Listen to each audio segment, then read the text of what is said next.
একটা মুদ্রানীতিতে কোনো সব কিছু সমাধান হবে না, সেটা আমরা জানি, আপনারাও জানেন।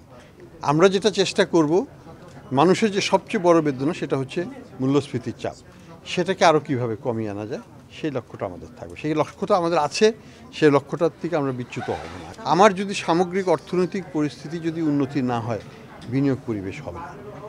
আমার প্রথম দায়িত্ব কী ছিল? ম্যাক্রো স্টেবিলিটি আনা। আমরা কিন্তু সেটা আনতে পেরেছি বহুলাংশে। আমরা এক্সচেঞ্জের স্টেবল করেছি, রিজার্ভকে স্টেবল করেছি, ব্যালেন্স অফ পেমেন্টকে স্টেবল করেছি। মূল্যস্ফীতি এক সহনীয় পর্যায়ে আসছে। আপনারা দেখেন গত দুটো ঈদে এবং তারপর মধ্যবর্তীকালীন সময় মোটামুটি একটা সহনীয় পর্যায়ে কিন্তু মূল্যস্ফীতি আছে। তো মূল্যস্ফীতি আরও কমে আসবে, সেটা আমরা আশাবাদী। আগামী মাসে হয়তো কমবে আরও। তো এইটাকে আরও স্থিতিশীল করতে হবে।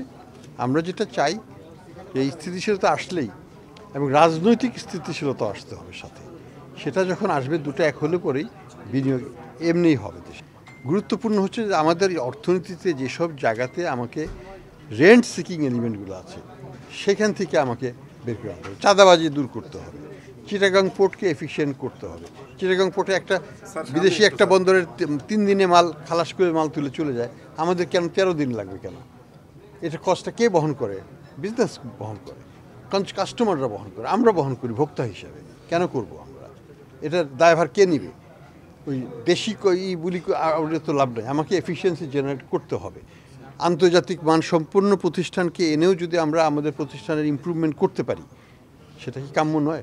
পাচার রোধের প্রধান উদ্যোগ হচ্ছে 1 নম্বর, যে ভবিষ্যতে যাতে পাচার কম হয় সেই জন্য আমাকে করাপশনের কমানোর দিকে নজর দিতে হবে। আজকে রেমিটেন্স বেশি আসছে কী কারণে? নট দ্যাট আমাদের বাঙালি ভাইয়েরা বেশি রোজগার করছে ওখানে, তা না। মূল কারণ হচ্ছে এখানে করাপশন কমে যাওয়াতে টাকা পাচারটা কমে যাচ্ছে, ফলে টাকা বেশি আসছে। আমার টাকা পাচারটা মানে কি, ওইখান থেকে ডাইভার্ট হয়ে চলে যেত, সেটা ডাইভার্ট হওয়ার উপায় নেই, সেটা বাংলাদেশে আসছে। যে ঋণ খেলাপিগুলো হয়েছিল স্যার বিগত সময়, সেগুলো ওইটা কমার জন্যই রেমিটেন্স বেড়েছে। আমাকে আগে রেমিটেন্স বাড়াতে হলে আমাকে আগে দুর্নীতি দেশের ভিতরে কমাতে হবে। 2 নম্বর হলো যে আমার ওয়ার্কারদের স্কিল লেভেল বাড়াতে হবে। সেখানেও আমরা পিছিয়ে আছি। আমাদের মাথা পিছু আয় পৃথিবীর সবচেয়ে কম পার ওয়ার্কার। কেন কম হবে? একটা ফিলিপিনো ওয়ার্কার আমাদের থেকে 5, 6, 7 গুণ বেশি পায় বেতন, আমরা কেন পাবো না? দক্ষতার অভাব।